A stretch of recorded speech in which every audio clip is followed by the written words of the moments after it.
Morning to all बड' crime news 24 आव नोंथांमोनखौ बरायबाय। आं नोंथांमोननि एंकर एस आरो दिनैनि फुंबिलिनि खौरांखौ आं नोंथांमोननि सिगाङाव फरायथिनो लादों। आसा खालामो नोंथांमोना खौरांखौ जोबजासे खोनासंगोन। गिबि खौराङावनो दङ आसामनि मोनबा बिधान सभानि उफ्रा बिसायख'थियाव एनडिए बिजाथिफोरा देरहानो हाजोब्बाय। खौरां बिजोंनिफ्राय मिथिनो मोननाय बादियैब्ला भारतीय जनता पार्टी बिजेपि आरो बेनि हेफाजाबगिरिफोरा मोनसे मख'जाथाव देरहानायनि रंजानायखौ फालिदों। मानोना बिसोरो आसामाव जानाय गासै मोनबा बिधान सभानि उफ्रा बिसायख'थियाव देरहानो हाबाय। भट साननाया मैया जोब्बाय, जेराव बिजेपि आरो बिनि जथाय हान्जानि बिजाथिफोरा गोबां फारागथिजों देरहादोंमोन, जाय पार्टीनि दैदेननायाव गोजोननाय लाबोदों होनना खौराङाव मोन्नाय जादों। रिपर्टनि बादियैब्ला धुलाइ बिजेपिनि निहाल रन्जन दासआ 9,344 भटनि फारागथियाव देरहानो हादोंमोन। सिडलीआव इउपिपिएलआ गोख्रोङै देरहादोंमोन, जेराव बिजाथि निर्मल कुमार ब्रह्मआ 36,467 भटनि सोमोनांथाव फारागथि मोननो हादोंमोन। बङाइगावआव बिजेपिनि हेफाजाबगिरि असम गण परिषद एजिपिआ गावसोरनि गादबनायखौ दिन्थिदोंमोन मानोना दीप्तिमयी चौधुरीआ 34,499 भटनि गोहोम गोनां फारागथियाव देरहानो हादोंमन। बेहालीआव, जेराव बिजेपिनि बिजाथि दिगन्त काटलआ गावनि कंग्रेस बादायगिरि जयन्त बराखौ 9,051 भटजों फेजेननानै 50,947 भट मोननो हादोंमोन। आम आदमी पार्टीआ बेवहाय जुजिदोंमोन, बिसोरनि बिनायसाया खालि 1,217 भटल' मोननो हादोंमोन। आरो जोबनायाव मोनसे जारिमिनारि देरहानायाव गेरुवा दोलोआ सामागुरियाव कंग्रेसनि खर'खौ सिफायदोंमोन। बिजेपिनि दिप्लु रन्जन शर्माया 26,200 भटनि फारागथिजों बे मासिखौ दाबि खालामदों, जाय मोनसे फिथाय जाय दोरोङारि कंग्रेसनि गोहोआव बिजेपिनि बांलांनाय गोहोखौ दिन्थियो। दिप्लु रन्जन शर्माया सामागुरिनि सुबुंफोरखौ बिथांनि सायाव फोथायनाय लाखिनायनि थाखाय साबायखर बावदों। बिथाङा बुंदोंमोन दि बे देरहानाया सुबुंफोरनि। जों ओनसोलाव जौगानाय आरो जौगानाय लाबोनो थाखाय मेंनो रोङै खामानि मावगोन।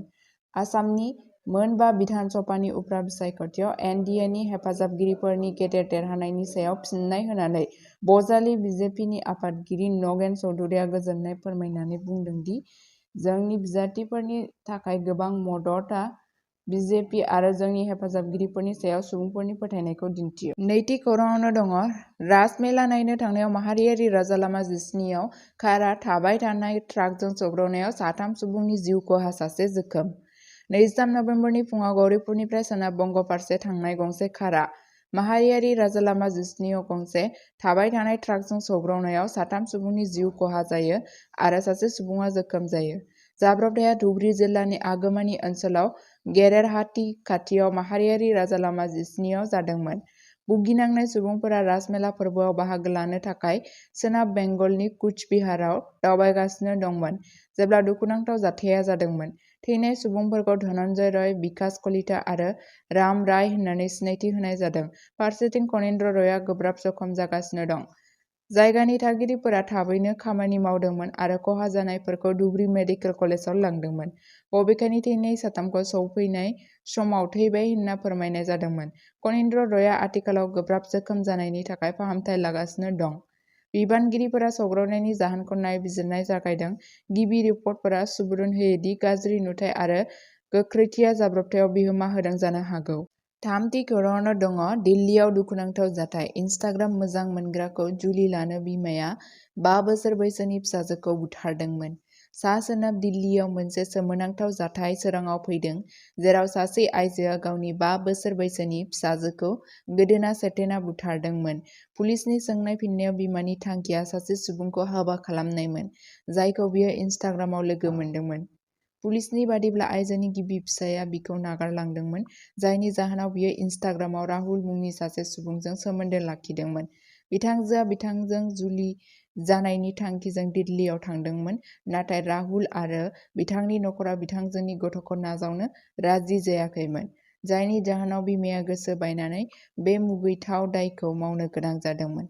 पुलिसआ दीपचन्द बंधु देहा फाहामसालिनिफ्राय गथ'सानि थैनायनि खौरां मोनदोंमोन आरो भारतीय न्याय संहिता आरो आथोनारि दायनिफ्राय गथ'फोरनि रैखाथि पस्क' आयेननि सोमोन्दो गोनां धाराफोरनि सिङाव मोनसे केस रेजिस्टार खालामदोंमोन। आरोबाव नायबिजिरनाया सोलिगासिनो दं। बड' क्राइम निउज 24 खौ नायनायनि थाखाय साबायखर। सानफ्रोमबो बड'लेण्ड आरो बिनि बायजोनि खौरां आरो आपडेटनि थाखाय बड' क्राइम निउस 24 चेनेलखौ अन्नानै नोंथांमोना साबस्क्राइब खालामनानै ला आरो लोगोफोरनोबो शेयार खालामनानै हो। गोजोन्थों।